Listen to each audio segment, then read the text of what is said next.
안녕하세요. 대기업에서 게임 산업을 담당하고 있는 담당 멘토 김기동입니다. 자, 오늘은 북미 시장 공략을 기대해 볼 수 있는 넵튠 저와 함께 살펴보도록 할 텐데요.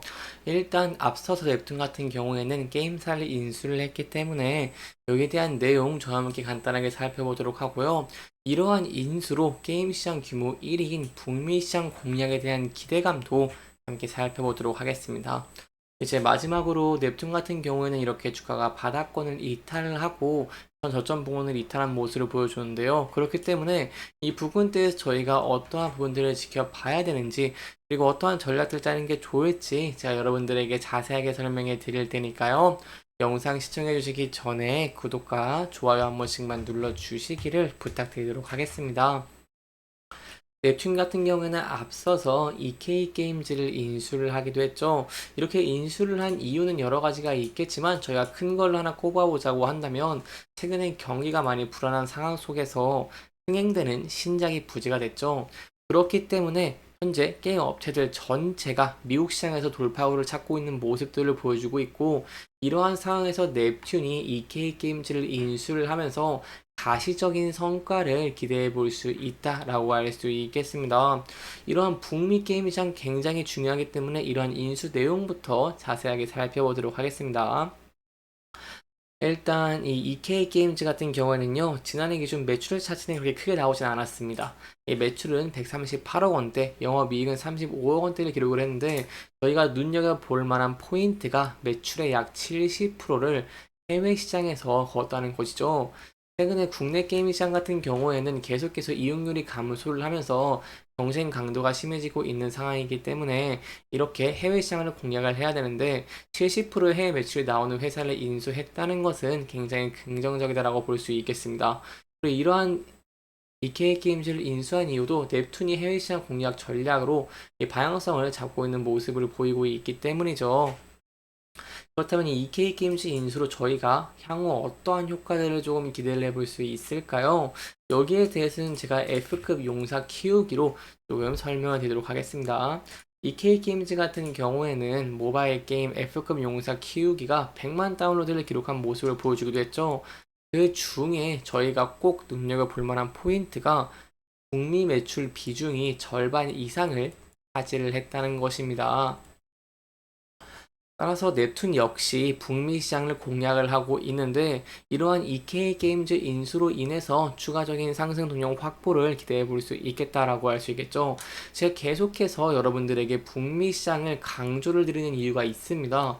이게 왜 중요하냐라고 한다면 북미 시장 같은 경우에는 이 점유율 1위입니다. 북미 시장은요, 중국과 함께 전 세계에서 게임 시장 규모가 가장 큰 지역으로 꼽히는데요. 특히 미국의 영향력이 굉장히 크다라고 볼 수 있겠습니다. 이제 구체적으로 이렇게 표현을 본다고 하시면 저희가 아시다시피 중국 같은 경우에도 게임 시장 규모가 굉장히 크지만 미국이 1위를 차지를 하면서 미국을 공략하는 것이 굉장히 중요하다라고 볼 수 있겠습니다. 그렇다면 이런 북미 게임 시장 어떠한 특성을 가지고 있고 여기서 어떻게 하면 흥행을 할 수 있을까요? 여기에 대해서 제가 지금부터 자세하게 설명해 드릴 테니까요. 계속해서 영상 시청해 주시면서 구독과 좋아요 한 번씩만 눌러 주시기를 부탁드리도록 하겠습니다. 북미 게임 시장 일단 장점이 있습니다. 북미 게임 시장 같은 경우에는요, 게임 출시 후에 단기적으로 인기를 끌 수 있는 인기 몰이를 할 수 있다는 장점이 있다라고 할 수 있겠고요. 이른 시점에 성공과 실패가 판가름이 나는 국내와는 달리 상당 기간 시간이 지난 후에도 입소문을 타는 곳이 바로 미국 시장이다라고 설명을 드릴 수 있겠습니다. 실제로 EK 게임즈의 F급 용사 키우기 같은 경우에도 2022년 12월에 정식 서비스를 시작을 했지만 수개월이 지난 후부터 이목을 끌기 시작했다라고 할 수 있겠죠. 따라서 여기에 대해서 제가 추가적인 말씀을 드리면 북미 같은 경우에는 캔디 크러쉬가 퍼즐 게임으로 조단위 매출을 거두기도 하면서 게임 출시 후 길게는 1년까지 기대해 볼 수 있는 시장이기 때문에 이러한 특성을 저희가 생각해 본다고 한다면 향후에 넵튠이 북미 시장에 이렇게 진출을 하는지 그리고 진출 후에 실제로 성과를 내는지가 굉장히 중요하다고 볼 수 있겠습니다. 이러한 성과 국내 시장과 제가 아까 좀 다르다고 말씀을 드렸죠. 국내 게임 시장 같은 경우에는 주식들도 특징이 있습니다. 일단 게임에 대한 기대감으로 주가가 큰 폭으로 상승을 하죠. 그리고 실제로 출시 이후에 성과에 따라서 주가가 상승하거나 하락하는 모습들을 많이 보여줍니다. 하지만 저 여기서 기대해 볼 수 있는 부분들은 만약 이렇게 넵튠이 북미 게임 시장에 진출을 하고 신작들을 출시를 했지만 흥행 여부가 떨어졌다고 하더라도 여기에 대해서 다시 돌아올 수 있는 턴 어라운드 할 수 있는 기대감도 있다라는 부분 조금 염두에 두시면 좋을 것 같습니다. 그래서 저희가 지금부터 넵튠의 추가적인 상승 동력 확보를 위해서 지켜봐야 될 포인트들은요. 이렇게 게임 시장 규모가 1위인 미국 시장, 북미 시장을 공략을 할 수 있을지 함께 지켜보시는 게 굉장히 중요할 것 같고요. 그리고 그 이후에는 추가적인 흥행을 할 수 있는 글로벌 신작을 내는지 여기에 대한 여부도 저와 함께 계속해서 지켜봐 주시면 정말 감사할 것 같습니다.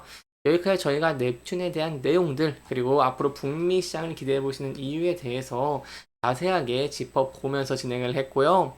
제가 지금부터 차트도 자세하게 설명해 드릴 테니까요. 구독과 좋아요 한 번씩만 눌러 주시기를 부탁드리도록 하겠습니다. 넵튠 같은 경우에는 최근에 이렇게 주가가 전 저점 부분을 이탈하고 하락을 하는 모습을 좀 보여줬습니다. 따라서 이 부근대에서 대응 전략이 굉장히 중요할 것 같은데요. 이 부근대에서 신작에 대한 기대감이라던가 아니면 향후 북미 시장 공략 등 긍정적인 전망들이 나오면서 주가가 상승을 하는 모습을 보여주게 된다고 한다면 저희가 앞서서 좀 차트를 크게 보도록 하겠습니다. 좀 차트를 이렇게 크게 키워서 본다고 한다면 앞서서 장기 이평선 60일선에서 계속해서 저항을 받은 모습들을 확인을 할 수가 있죠. 따라서 이 부근대 60일선을 돌파할 수 있을지에 대한 여부 저와 함께 지켜보시는 게 중요할 것 같고요. 돌파 후에는 전에 이렇게 지지와 저항을 받았던 라인대를 돌파 후에 안착할 수 있을지도 함께 지켜보시는 게 중요할 것 같습니다. 이렇게 저희가 차트를 크게 봤을 때 이 부근대 이렇게 매물대가 소폭 쌓여 있는 것을 확인을 했을 때 이 부근대와 그리고 장기 이평선 80일선이 걸치는 이 라인대를 돌파할 수 있을지까지 함께 지켜보시는 게 굉장히 중요할 것 같습니다. 여기까지 상승에 대한 전략들 저와 함께 살펴봤고요. 이제 리스크적인 측면도 함께 살펴보도록 하겠습니다. 넵튠 같은 경우에는 최근에 전 저점 부근을 이탈을 했기 때문에 이 부근대를 이탈을 할지 아니면 다시 지지를 받을 수 있을지 여부가 굉장히 중요하다고 볼 수 있겠고요. 이 부근대에서 다시 이탈하면서 하락을 하게 된다고 한다면 추가적인 하락 추세가 이어질 가능성이 높아지는 것이기 때문에 여기에 대해서 신중하게 접근을 하시는 게 안전 추세의 방법 중에 하나가 되지 않겠나라고 설명을 드려볼 수 있겠습니다. 이렇게 이번 영상은 향후 넵튠에 기대되는 북미 시장 공략에 대한 내용들 함께 짚어보면서 진행을 했고요. 해당 영상은 개인적인 의견이 많이 들어갔기 때문에 시청자분들의 주관적인 생각과 해당 내용을 토대로 현명한 선택을 하시면 좋을 것 같습니다. 이렇게 영상 잘 보셨다면 좋아요와 구독 부탁드리면서 오늘 영상 마무리하도록 하겠습니다. 끝까지 시청해주셔서 감사합니다.